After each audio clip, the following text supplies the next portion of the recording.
Guided meditation is, for so many people, the best way to truly gain benefit in your response to personal challenges. As you invest and bring your own experience to the guided meditations, you'll give yourself the best chance to change long-standing patterns from suffering toward a state of well-being, peace, and healing. It's important to put yourself in a comfortable body position in a private space where you're not disturbed. Turn off your phone and be ready to really be alert.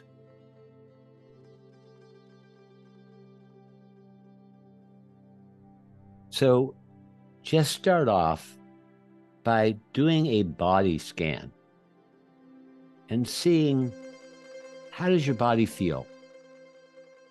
And notice if there's any tension in your jaw or your stomach, your shoulders, and feel free to just move around a little bit to care for your body itself.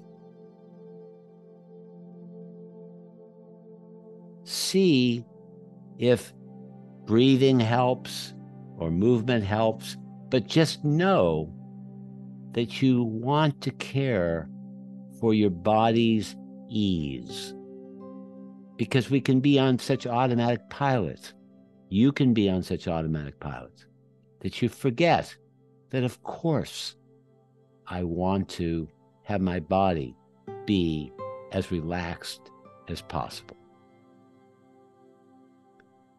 And as you find this place of a bit more relaxation, ask yourself, when have you been condescending or arrogant, superior, righteous?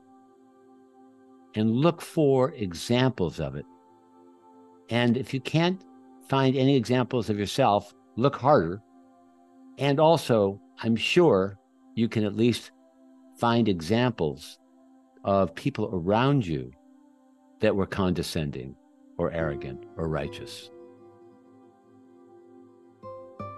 And see your challenging emotions, and particularly for this meditation, we're using condescension and arrogance so that you can identify it and see the subtlety of how, when we're condescending or when you're condescending and arrogant, typically it's like a blindfold.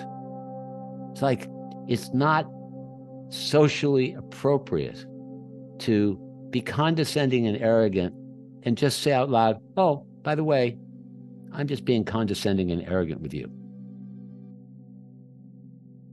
We have trained ourselves to be unconscious when we're condescending or arrogant, unless we really have a more serious issue where I'm condescending and arrogant and I don't care because everybody deserves it or you deserve it.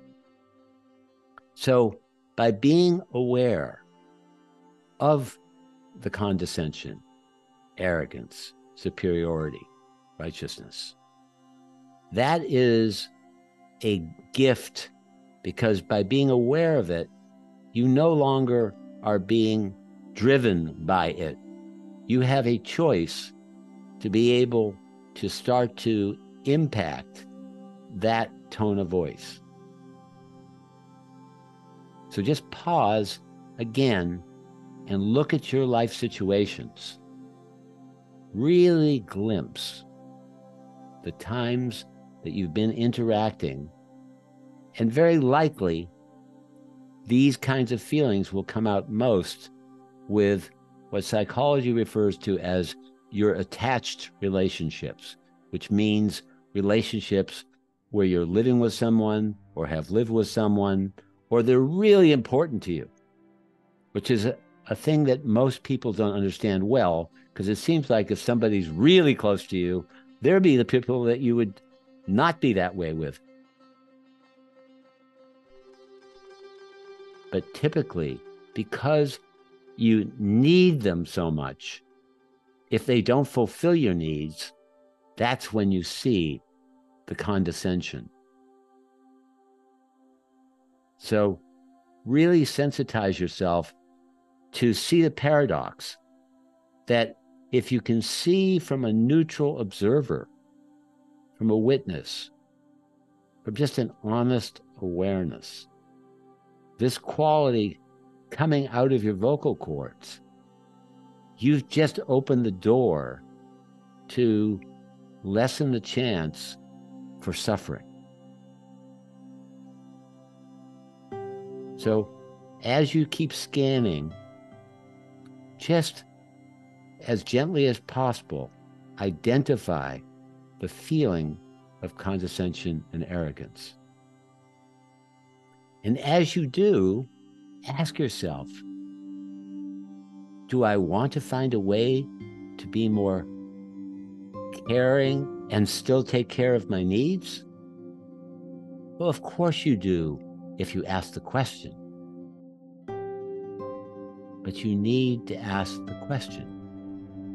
So again, do I want to find a way to be more caring and still take care of my needs?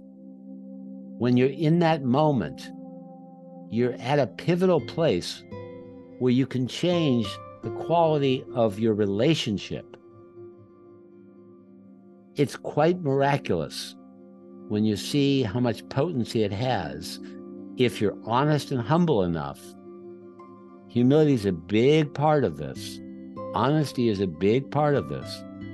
To see yourself naked and not let yourself be believing, I did it because you did XYZ, or it was you first. Almost all of us are conditioned to believe that if someone doesn't treat us well, it's a version of an eye for an eye and a tooth for a tooth. If you're angry at me, I'm going to be angry at you automatically. And this really is, it's not turning the cheek. It's temporarily turning the cheek, but then coming back and being able to find your best self, because you're asking yourself, how can I express my tone of voice that has a musical quality that is just the right kind of music, and discover and express my need in a way that dignifies myself, my relationship, and really life itself. Because if you get this, and if you keep tracking right now and ongoing where your tone of voice creates suffering, and you know that you want to bring your heart and your wisdom into your tone of voice, you have a dynamic relationship with yourself. You're not a fixed entity. You're a process. You're alive.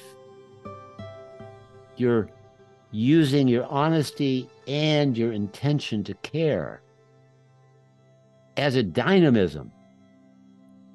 But you need to remember, and then you need to be wise enough to look at, gee, how did it really work out when I just reacted impulsively and emotionally?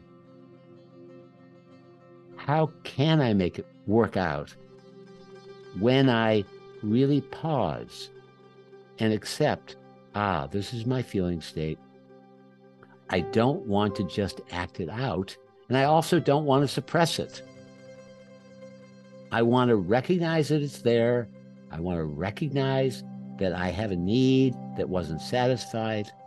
I want to identify the need, and then I want to do my best to communicate the need if it's at all possible. And when it's not possible, I want to go through the same process internally. Let's say you're with your boss. Maybe that's the situation you're flashing on. And your boss will not tolerate anything at all. Then what you are going to want to do is say, okay, I'm furious at my boss, and if I express this, I'm fired, and I need the money, I need the work. And if I express my need, even cleanly, he or she's going to be defensive. And so I need to work it out inside myself. I need to come to a tolerance and or an acceptance of my feeling, and then ask myself, how do I best take care of myself? And then you might say, you know what? This is not the time for the truth to be expressed, even cleanly. I need to keep my work unless I have another alternative. So I just want to be relatively peaceful or benign, and recognize that is the wisdom of sometimes recognizing that being authentic is not the right path, not when you have someone that's completely unreceptive. So this is not a one-size-fits-all situation. You also need to read the situation of where you are and ask yourself, how do I best take care of myself in this unique situation? As you do this and you're looking, see if you can sense the potential optimism, the potential wisdom that you can impart or inwardly experience that can be your sense of identity. This can actually go so deep if you practice it for a long while, where this is much more powerful than your feelings themselves. Your wisdom, your wanting to care, your wanting to be sensible can start to become more important to you than your feelings. Now, that's an evolutionary step, a big leap. For right now, you're just trying to do the little moves that will give you a chance of best taking care of the situation you're in. So it's so important to keep staying aware of your own rationalizations. So look for them now where, well, they deserve it. Yeah. I don't want to stop my feelings because they just shit on me. And see that these are half-truths. It may be a fact that that happened. Let's say it is a fact. But that doesn't mean that for you to respond in kind is going to leave you living a fulfilled life. This wisdom, your wisdom, ask it. Does it not want to live a fulfilled life? Do you not want to take care of your needs and discover them? Do you not want to have both that clarity of need and capacity to send the music that's needed to define yourself more and more as that mixture of heart and wisdom? So just pause. Don't just trust your feelings. This is not a time to trust your gut. See if you have largely trusted your gut like most of humanity. And see if you can realize that by taking the step of acceptance of your condescension, arrogance, and then ask this question and just let it give you all kinds of alternatives as to how you need to relate in your tone and your words to inspire your life, to leave you encouraged, to develop trust and peace. See if you can leave this meditation with a prayer. May I remember when I'm most challenged, to be aware of my needs and my tone of voice so I can take care of myself in a way that's really going to allow my life to be intimate and more inspired and more fulfilled.